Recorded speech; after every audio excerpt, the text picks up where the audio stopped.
ایک اور روایت میں آتا ہے رسول اللہ صلی اللہ علیہ وسلم نے فرمایا جو شخص مجھ پر درود پڑھے تو جب تک وہ مجھ پہ درود پڑھتا ہے فرشتے اس کے لیے دعا کرتے رہتے ہیں.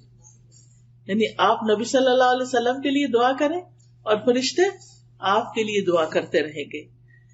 ایک شخص نے عرض کیا اللہ کے رسول صلی اللہ علیہ وسلم کیا میں اپنی دعا کا 1/3 حصہ درود نہ کر لوں؟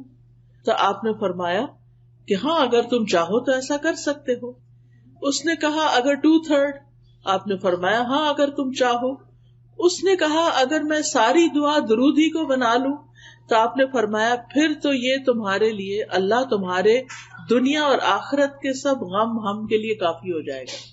یعنی اگر آپ کو بعض اوقات انسان کی سچویشن اتنی ٹینس ہوتی ہے کہ اس کو دعا بھی نہیں سمجھ آتی مجھے کیا مانگنا چاہیے اس وقت. یعنی بعض اوقات ہمارے کوئی عزیز پیارے زندگی اور موت کی کشمکش میں ہوتے ہیں, ہمیں سمجھ نہیں آتی ہم ان کے لیے کیا دعا کریں. ہم ان کے لیے زندگی کی دعا کریں, یہ زندگی تو ان کے لیے بہت تکلیف دہ ہے, ہم انہیں اس حال میں زندہ بھی نہیں دیکھنا چاہتے کہ ہم چاہتے ہیں صحت مند ہوں. اور اگر صحت کی دعا کرتے ہیں تو ڈاکٹرز کہتے ہیں کہ یہ ساری زندگی پیرالائزڈ رہیں گے, یہ اپنے منہ سے کھا نہیں سکیں گے, اپنے منہ سے پی نہیں سکیں گے. کچھ سمجھ ہی نہیں آتی کہ پھر کیا مانگے اور کیا نہ مانگے. تو ایسی صورت میں ہم درود شریف پڑھنا شروع کر دیں کہ اللہ کی رحمت آ جائے, اور اگر اللہ کی رحمت آ جائے تو اللہ تعالیٰ اس بندے کو بالکل سیدھا اٹھا کے کھڑا کر سکتا ہے. جو رب مردوں کو اٹھا کے کھڑا کر سکتا ہے, جو مردوں کو زندہ کرے گا, کیا وہ ایک بیمار شخص کو, ایک تکلیف کی حالت میں جو شخص ہے اس کو وہ سیدھا تندرست نہیں کر سکتا؟ بالکل کر سکتا ہے. اللہ تعالیٰ کے لیے تو کچھ بھی مشکل نہیں. تو اس لیے ہمیں اپنی زندگی میں درود کی کثرت کر دینی چاہیے. پھر اسی طرح یہ ہے کہ رسول اللہ صلی اللہ علیہ وسلم نے فرمایا مجھ پر درود بھیجا کرو کیونکہ تمہارا مجھ پر درود بھیجنا تمہارے لیے باعث برکت ہے, اور میرے لیے اللہ سے وسیلہ کا سوال بھی کیا کرو. یعنی درود بھی بھیجو, سلام بھی بھیجو, اور وسیلہ کی دعا بھی کرو. اب یہ وسیلہ کیا چیز ہے؟ جنت میں ایک مقام ہے جو سب سے زیادہ خوبصورت ہے, یعنی پوری جنت سے زیادہ خوبصورت ہے, اور وہ مقام صرف ایک شخص کو ملے گا, صرف ایک کو وہ ملے گا, کسی اور کو وہ نہیں ملے گا.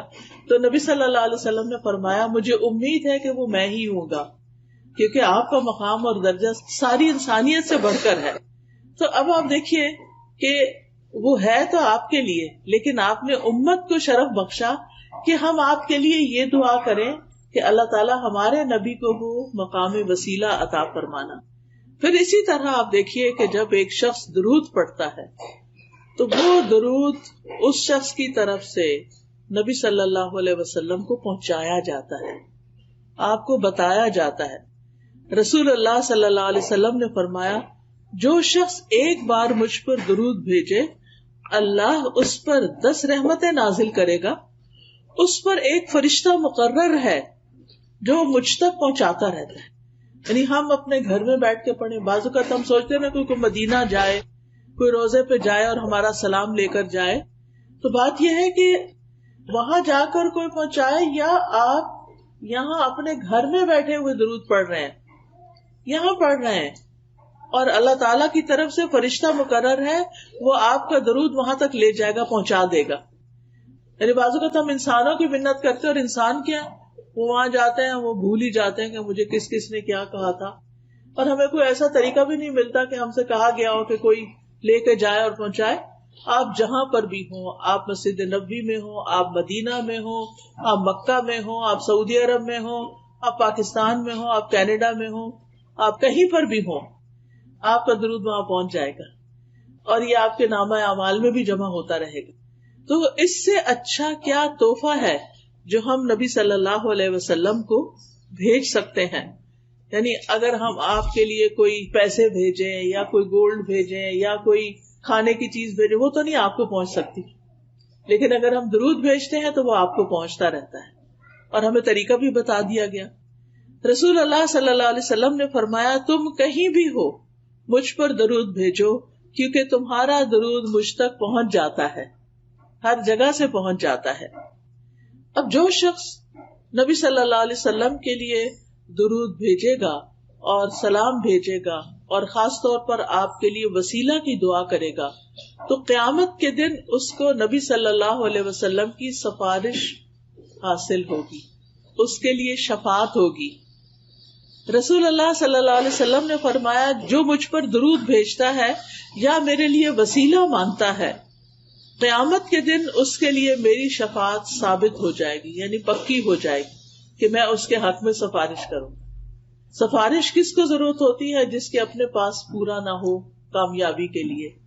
یعنی اگر کوئی شخص خود لیک کرتا ہے کسی چیز میں تو پھر دوسرا اس کی سفارش کر دیتا ہے، آپ اس کو یہ جاب دے دیں، آپ اس کو یہ جگہ دے دیں، آپ اس کے لیے یہ کر دیں، تو وہ اس کے لیے آسانی ہو جاتی. تو اسی طرح جو شخص جنت میں جانے کے لیے اس کو ایک نیکی کم ہے یا تھوڑی سی ضرورت ہے تو پھر وہ نبی صلی اللہ علیہ وسلم اس کے حق میں سفارش کریں گے کہ اس کو جنت دے دی جائے کیونکہ اس نے مجھ پر درود بھیجا تھا. اسی طرح اگر کوئی شخص اپنے برے اعمال کی وجہ سے توبہ کیے بغیر دنیا سے چلا گیا اور قیامت کے دن اس کی پکڑ ہو گئی اور اس کو جہنم میں پھینک دیا گیا تو نبی صلی اللہ علیہ وسلم کو اللہ تعالیٰ حق دیں گے شفاعت کا، حق کے شفاعت، اور پھر آپ کی سفارش سے اس کو آگ سے بھی نکال لیا جائے گا. تو اس لیے ہمیں اپنی زندگی میں درود کا اہتمام کرتے رہنا چاہیے، کوئی دن ہمارا خالی نہ جائے. ویسے تو الحمدللہ جب ہم اذان سنتے ہیں تو اس کے بعد درود جو ہے وہ پڑھتے ہیں، وہ موقع ہوتا ہے درود پڑھنے کا. پھر اسی طرح نماز ہماری مکمل ہی نہیں ہوتی، نماز پوری ہی نہیں ہوتی، نماز ادا ہی نہیں ہوتی اگر ہم اس میں درود شریف نہ پڑھیں. مثلاً اگر کسی کا اتحیات پڑھتے ہوئے اتحیات پر وضو ٹوٹ گیا اور اس نے درود نہیں پڑھا تو اس کو نماز لوٹانی ہوگی کیونکہ اس کی نماز نہیں ہوئی.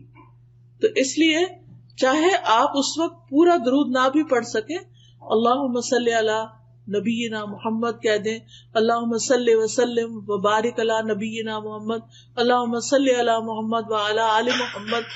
یعنی کوئی بھی آپ اس میں سے پڑھ لیتے ہیں اور سلام جلدی سے پھیر دیتے ہیں کہ اس وقت آپ مزید کنٹینیو نہیں کر سکتے کہ آپ کا وضو ٹوٹ جائے گا، تو آپ کی نماز پوری ہو جائے گی اگر آپ نے درود شریف پر اینڈ کر دیا.